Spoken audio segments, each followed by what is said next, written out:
Hai sayang-sayangku, jangan lupa gunakan handset terlebih dahulu ya. Namaku Rudy, umur 28 tahun, lajang dan kerja serabutan. Aku tinggal di sebuah perumahan, hanya bersama dengan ibuku. Bapakku sudah meninggal dan dua saudaraku sudah pada berumah tangga. Aku punya tetangga, namanya Pak Doni. Usianya kira-kira 50 tahun. Tapi hebatnya, istrinya masih muda dan baru punya anak satu.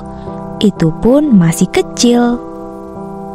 Semula aku mengira Mbak Ambar itu istri kedua atau simpanannya. Ternyata salah. Pak Doni memang telat menikah. Tetapi mungkin karena dia pinter cari duit, jadi bisa dapat istri yang masih muda dan juga cantik. Di perumahan itu, Pak Doni warga baru, masih duluan aku. 3 tahun aku dan ibu pindah di sini. Karena punya tetangga baru, sudah sewajarnya aku menyambutnya dengan ramah kan? Apalagi perumahan ini masih ada di wilayah perkampungan. Aku ini orang yang masih menjaga unggah-ungguh. Biar sama orang yang belum kenal pun kami tetap berlaku ramah. Begitupun sikapku sama Pak Doni dan istrinya. Selalu mengangguk dan melempar senyuman. Terlebih rumah kami berhadapan. Bagiku rasanya gak bisa jika melihat mereka hanya sekedar diam dan tanpa menyapa. Tetapi rupanya sikapku itu disalahartikan sama Pak Doni. Dia bahkan menuduhku mau mengganggu istrinya. Dan beraninya dia melabrak ke rumah. Dia bilang selalu mengawasi setiap melihat istrinya. Intinya, Pak Doni cemburu. Tentu saja aku heran. Kok bisa-bisanya orang itu menuduhku seperti itu ya? Padahal aku bersikap ramah, bukan sama istrinya saja, tetapi sama dia juga. Lebih parahnya lagi, dan itu yang bikin aku merasa tersinggung, dia hingga membawa-bawa statusku. Aku disuruh nyari istri sebelum jadi bujang lapuk. Itu kan sudah keterlaluan. Dituduh mau mengganggu istrinya saja aku sudah gak terima. Ditambah dia mengungkit-ungkit harga diriku. Aku mau cari istri atau jadi bujang lapuk, kan bukan urusan dia. Dan dari situlah aku merasa tertantang.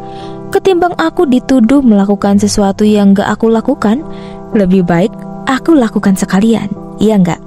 Dan sejak itu aku berjanji akan mendekati Mbak Ambar, istri Pak Doni. Aku kira hanya itu satu-satunya cara untuk mengobati rasa sakit hatiku. Mungkin ini dendam namanya. Dan siapapun pasti akan berpendapat sama. Menghadapi orang macam Pak Doni memang gak perlu pakai hati. Terlalu kebangetan itu orang. Niat baikku malah dicurigai. Akan aku buktikan. Akan aku dekati istrinya. Akan aku jadikan seperti tuduhannya. Toh gak terlalu sulit untuk bikin Mbak Ambar jatuh hati padaku. Maaf, bukannya aku jumawa, tapi aku benar-benar gak terima. Sejak saat itu aku mencari-cari kesempatan. Bagaimana caranya aku bisa ngobrol 4 mata sama Mbak Ambar. Tapi gak mudah dan memang harus butuh kesabaran. Namun kesabaranku membuahkan hasil. Suatu saat warga RT di mana aku tinggal mengadakan acara akhir tahunan, yakni rekreasi. Itu acara rutin dan gratis karena biaya charter bus diambil dari anggaran kas RT. Ibuku gak mau ikut. Lagian orang tua sudah gak tertarik sama yang namanya rekreasi. Kalau acara ziarah mungkin masih mau. Jadi serumah yang berangkat hanya aku saja. Dan kebetulan Pak Doni nggak bisa ikut. Katanya sih lebih sayang kalau tokonya tutup. Dia punya toko onderdeer motor di pinggir jalan raya, gak jauh dari rumahnya. Dan yang berangkat Mbak Ambar serta anaknya saja. Kebetulan selanjutnya di bus aku duduk sebangku dengan Mbak Ambar. Seperti sudah disetting saja jika aku punya kesempatan untuk melancarkan misiku. Saat aku tanya, apa Pak Doni itu? Jika tahu kami duduk sebangku, apakah tidak apa-apa? Mbak Ambar bilang gak tahu, karena Mbak Ambar tahu sendiri kalau suaminya suka cemburu, gak jelas sama aku. Pertama-tama aku merasa canggung juga duduk bersebelahan dengan wanita cantik itu. Tapi anaknya yang masih 3 tahun lebih suka aku pangku. Aku ajak ngobrol ringan sampai ke hal yang serius, yakni tentang kecemburuan Pak Doni. Ternyata menurut Mbak Ambar itu sudah jadi sifat suaminya yang pencemburu. Dan kejadian seperti itu sudah berulang-ulang kali terjadi. Ada juga orang yang menyiksa diri sendiri dengan cemburunya yang membabi buta. Dari perjalanan berangkat, mungkin aku belum melancarkan strategi. Aku masih mempelajari sikapnya. Dan bukannya aku ini sok dukun, tapi aku sangat paham dengan sikap perempuan. Sikap yang menunjukkan ketertarikan sama lawan jenis, itu yang aku pahami. Dan aku yakin, bahkan teramat yakin jika Mbak Ambar punya hati sama aku. Dia suka nyuri-nyuri pandang. Aku berlagak gak tahu. Kalau bisa jangan sampai aku melakukan apa-apa dulu. Aku gak mau semua orang yang ada di bus tahu. Mereka itu tetanggaku semua. Sampai di tempat tujuan, aku semakin yakin istrinya Pak Doni suka sama aku. Tapi begitu aku tetap menahan diri. Jangan melakukan sesuatu dulu, sekalipun hanya pegang tangan. Sangat berbahaya. Kok Mbak Ambar bisa nikah sama pria sesenior Pak Doni? Tanyaku masih di sebuah pantai. Dia gak menjawab, malah tertawa lepas. Kok tertawa Mbak? Tanyaku penuh keheranan. Mas Randy ini sedang memuji apa ngeledek sih? Mendapat pertanyaan seperti itu bikin aku tahu kenapa Mbak Ambar tertawa. Habis aku mau bilang pria tua kayaknya gak enak. Kalau pakai kata pria senior lebih terhormat kan? Mbak Ambar tertawa lagi. Aku pun juga. Sampai anaknya heran menatap kami. Baru setelah hendak pulang, ketika itu kami berada di toilet sebuah SPBU. Terjadi peristiwa yang bikin aku seperti kesetrum aliran listrik. Sampai aku merasakan badanku kaku, gak bisa bergerak. Tiba-tiba dengan gerakan cepat sekali Mbak Ambar menciumku. Sebenarnya aku melihat, tapi keadaanku sedang gendong anaknya. Aku gak menunjukkan reaksi apapun, hanya mengulum senyum saja. Baru setelah berangkat pulang, aku melancarkan aksi. Keadaan hari sudah malam. Lampu bus sudah gak dinyalakan alias mati. Itu yang bikin aku leluasa.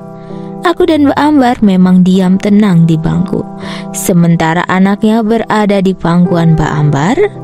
Nah, di balik tubuh anaknya itu ada tanganku sedang bergerilya. Pertama aku menyentuh tangannya. Mbak Ambar malah merespon dengan menggenggam jari jemariku. Hingga peristiwa saling meremas jari berlangsung cukup lama. Badanku merinding, jantungku berdegup kencang. Aku yakin Mbak Ambar juga mengalami hal yang sama denganku. Merasa bosan dengan aksi itu, aku melepas genggaman, Lalu secara perlahan dan hati-hati satu tanganku bergerak di balik badan anaknya, tepatnya di paha Mbak Ambar.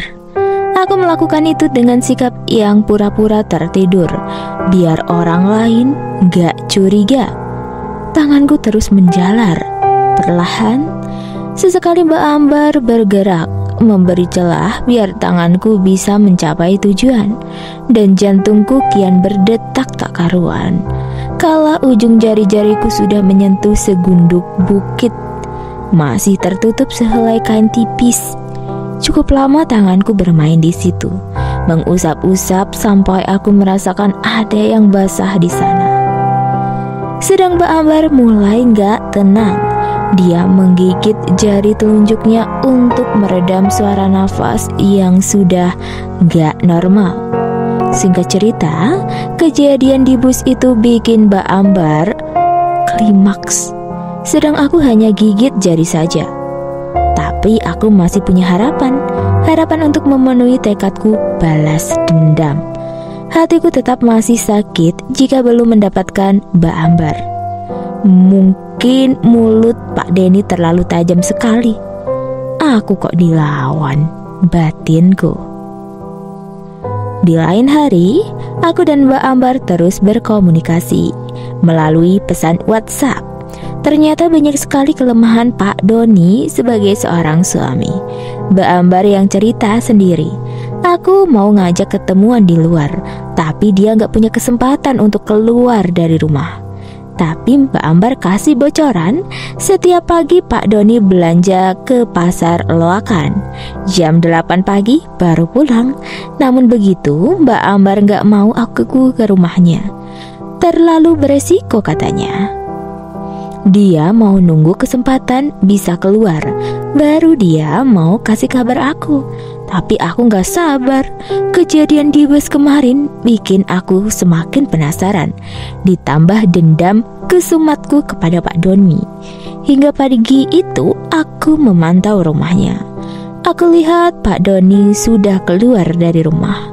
Aku pun memanfaatkan keadaan itu. Sejak kapan? Tanyaku saat aku masih memepetnya di dinding kamar mandi. Dia bilang suka sama aku dan sering memujiku di depan Pak Doni. Lu marah saja suaminya cemburu sama aku. Sejak aku pindah di sini, jawabnya. Apa kamu juga? Shh, waktu kita gak lama. Ngobrolnya nanti di chat saja. Potongku sambil menyilangkan jari telunjuk di depan mulutnya. Lalu dia pun mengangguk, kembali memejamkan mata. Dan selanjutnya pasti kalian sudah bisa menebak. Kami melakukan di situ juga. Iya, di kamar mandi. Lagi? Tanyaku usai kami selesaikan putaran pertama. Udah, sekali saja, besok lagi ya. Tolaknya. Besok lagi.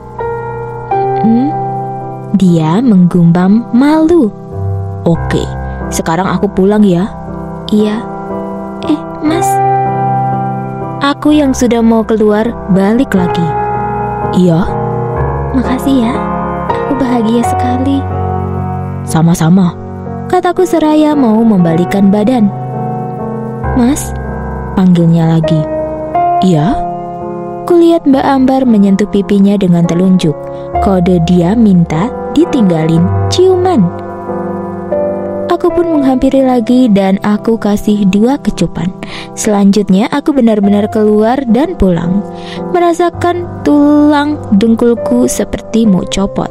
Selain melakukannya sambil berdiri, aku juga gendong Mbak Ambar sampai lama sekali.